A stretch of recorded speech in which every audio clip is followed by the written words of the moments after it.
গুরুদাসপুর বাংলাদেশের নাটোর জেলার অন্তর্গত একটি উপজেলা। নাটোর জেলার দক্ষিণ পূর্ব দিকে গুরুদাসপুর উপজেলা অবস্থিত। এই উপজেলার উত্তরে সিংড়া উপজেলা, দক্ষিণে পাবনা জেলার চাটমোহর উপজেলা ও বড়াইগ্রাম উপজেলা, পূর্বে সিরাজগঞ্জের তাড়াশ উপজেলা, পশ্চিমে নাটোর সদর উপজেলা অবস্থিত। ইতিহাস।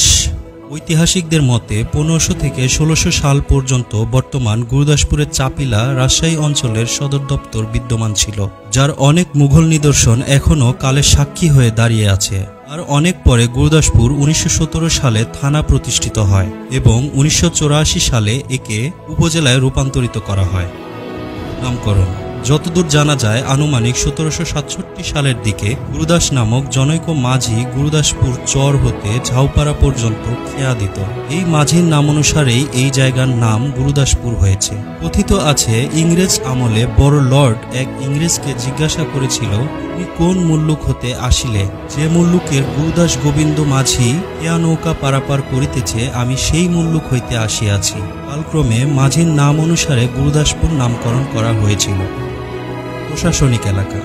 গুরুদাসপুর উপজেলায় একটি পৌরসভা, 6টি ইউনিয়ন, 67টি ওয়ার্ড, 106টি মৌজা এবং 128টি গ্রাম রয়েছে।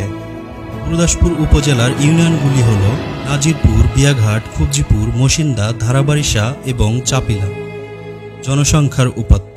গুরুদাসপুরের মোট জনসংখ্যা প্রায় 1,94,228 জন। তোর মধ্যে পুরুষ 91,071 জন ও মহিলা 1,03,157 জন। মোট জনসংখ্যার 94.7% মুসলিম, 5.49% হিন্দু এবং অন্যান্য ধর্মাবলম্বী 0.44%। শিক্ষা। সাক্ষরতার হার 34.91%, পুরুষ 39.61%, মহিলা 30.01%। শিক্ষা প্রতিষ্ঠান। ডিগ্রি কলেজ 4টি, মাধ্যমিক স্কুল অ্যান্ড কলেজ 5টি, কারিগরি কলেজ 7টি, মাধ্যমিক বিদ্যালয় 27টি, সিনিয়র মাদ্রাসা 2টি, দাখিল মাদ্রাসা 19টি, ইবতেদায়ী মাদ্রাসা 20টি, সরকারি প্রাথমিক বিদ্যালয় 49টি, বেসরকারি প্রাথমিক বিদ্যালয় 29টি, কলেজ 5টি, হাই স্কুল 24টি, মাদ্রাসা 57টি, সরকারি প্রাথমিক বিদ্যালয় 78টি এবং কারিগরি প্রতিষ্ঠান 1টি। সংস্কৃতি। সাংস্কৃতিক প্রতিষ্ঠানের মধ্যে ক্লাব 40টি, পাবলিক লাইব্রেরি 3টি, সিনেমা হল 2টি, থিয়েটার মঞ্চ 1টি এবং জাদুঘর 1টি। প্রত্নতাত্ত্বিক নিদর্শন। চলনবিল অঞ্চলের ইতিহাস, ঐতিহ্য ও সংস্কৃতি রক্ষার উদ্দেশ্যে গুরুদাসপুর উপজেলার খুবজিপুর গ্রামে 1978 সালে প্রতিষ্ঠিত হয়েছে চলনবিল জাদুঘর। এটি বাংলাদেশের প্রত্নতত্ত্ব বিভাগের আওতাধীন। অন্যান্য প্রাচীন নিদর্শনের মধ্যে পিপলা গ্রামে মুঘল আমলের একটি মসজিদ উল্লেখযোগ্য। অর্থনীতি। এই উপজেলার অর্থনীতি প্রধানত কৃষি নির্ভর। মোট আবাদযোগ্য জমি 18,100 হেক্টর, পতিত জমি 771 হেক্টর। প্রধান ফল লিচু, আম, কাঁঠাল, পেয়ারা, পেঁপে, কাঠ আপেল, জাম্বুরা এবং তরমুজ। কুটির শিল্প। কুটির শিল্পের মধ্যে বাঁশের কাজ, বেতের কাজ, স্বর্ণকার অন্তর্ভুক্ত। হাট এবং বাজার। হাট ও বাজার এর সংখ্যা মোট 22টি। এর মধ্যে চাষকৈর বাজার সবচেয়ে সুপরিচিত। উল্লেখযোগ্য ব্যক্তিত্ব। অধ্যক্ষ এম.এ. হামিদ এবং মোহাম্মদ আব্দুল কুদ্দুস মাননীয় সংসদ সদস্য। ঐতিহ্যবাহী পরিবহন ঘোড়া ও গরুর গাড়ি।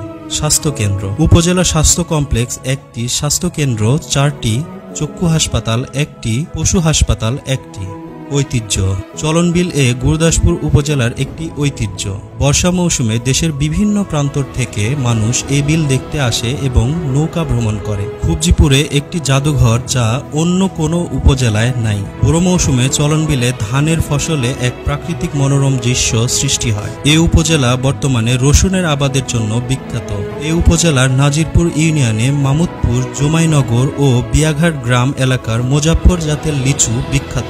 ঐতিহ্যবাহী জলভূমি চলনবিলই বাংলাদেশের জলময় ভূভাগের মধ্যে সর্ববৃহৎ বিল। চলনবিলটি রাজশাহী বিভাগের 4টি জেলা, 8টি উপজেলা, 60টি ইউনিয়ন, 1600 গ্রাম এবং 14টি নদী নিয়ে এর বিস্তৃতি। এছাড়া রয়েছে ছোট বড় অনেক জলাশয়। প্রস্থে চলনবিল প্রায় 13 কিলোমিটার, আরাস থেকে নারায়ণপুর পর্যন্ত প্রস্থ আর দৈর্ঘ্যে সিংড়া থেকে কাছিকাটা পর্যন্ত প্রায় 24 কিলোমিটার। পুরাতন ব্রহ্মপুত্র গতিপথ পরিবর্তন করে যমুনা জন্মের সময় চলনবিলের উৎপত্তি হয়েছিল। বর্ষায় এই বিল হয়ে ওঠে কানায় কানায় পূর্ণ।